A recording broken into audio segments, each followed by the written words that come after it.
نہیں ہوتی. یہ تو بات سمجھ میں آ گئی کہ دنیا گول ہے، اور دنیا گول ہے تو اس کے بیچ میں خانہ کعبہ ہے. یہ بات یہاں پہ ختم نہیں ہوتی. اگر سائنس یہ کہتی ہے، میں نہیں کہہ رہا ہوں، اگر سائنس یہ کہتی ہے کہ دنیا گول ہے اور گھوم رہی ہے، تو پھر میرا ایمان یہ کہتا ہے کہ مذہب و ملت کی پرواہ کیے بغیر اس دنیا کا ہر شخص کعبۃ اللہ کا طواف کر رہا ہے.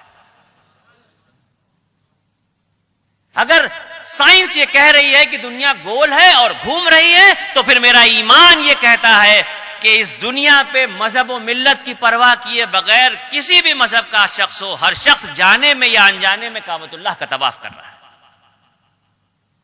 یہ اس کی عظمتیں ہیں، یہ اس کی برکتیں ہیں.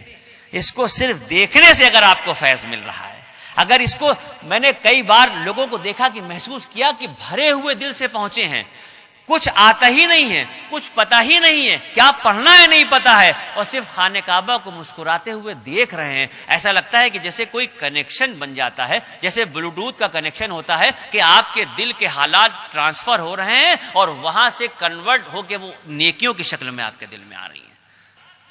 نبیوں کا اور ولیوں کا یہ مرتبہ تھا کہ زارو قطار رو رو کے مانگتے تھے، پوری پوری رات رو رو کے مانگتے تھے، تب جا کے کہیں دعا ہوتی تھی. یہ جو کعبۃ اللہ کی تعمیر ہوئی ہے، جو مقام ابراہیم آپ کو دکھایا گیا ہے، مقام ابراہیم کے نزدیک جب آپ جائیں گے، یہ شیشے کا جو کور ہے، جب آپ یہاں سے اندر دیکھیں گے تو آپ کو دو کھڑاؤں ایسی دکھیں گی.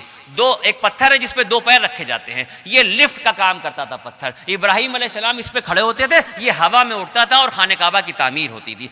خانہ کعبہ کی تعمیر کا اس کا معاملہ کیا تھا؟ 1400 سال تو ہو گئے اللہ کے نبی کو. اللہ کے نبی سے 700 سال پہلے عیسیٰ علیہ السلام آئے، عیسیٰ علیہ السلام سے 700 سال پہلے موسیٰ علیہ السلام آئے، اور موسیٰ علیہ السلام سے 800 سال پہلے ابراہیم علیہ السلام آئے. اگر یہ 1400 سال ہٹا بھی دیں ہم اللہ کے نبی کے، تو 2200 سال اللہ کے نبی اور ابراہیم علیہ السلام کے بیچ کے تھے. ابراہیم علیہ السلام جب خانہ کعبہ کی تعمیر کر رہے تھے تو تعمیر کرتے جاتے تھے اور ایک دعا مانگتے جاتے تھے. اور وہ دعا کیا ہوتی تھی؟ وہ دعا کرتے تھے کہ اے اللہ، میرے خاندان سے، میرے گھرانے سے، میرے اپنے خون سے کسی ایک ایسے ہادی برحق کو بھیج جو تیرے کلام کے الفاظ تیرے بندوں کو پڑھ کے سنائے. ابراہیم علیہ السلام یہ بھی تو کہہ سکتے تھے کہ اے اللہ، مجھے اپنا آخری نبی بنا دے اور قرآن کا نزول مجھ پہ کر دے.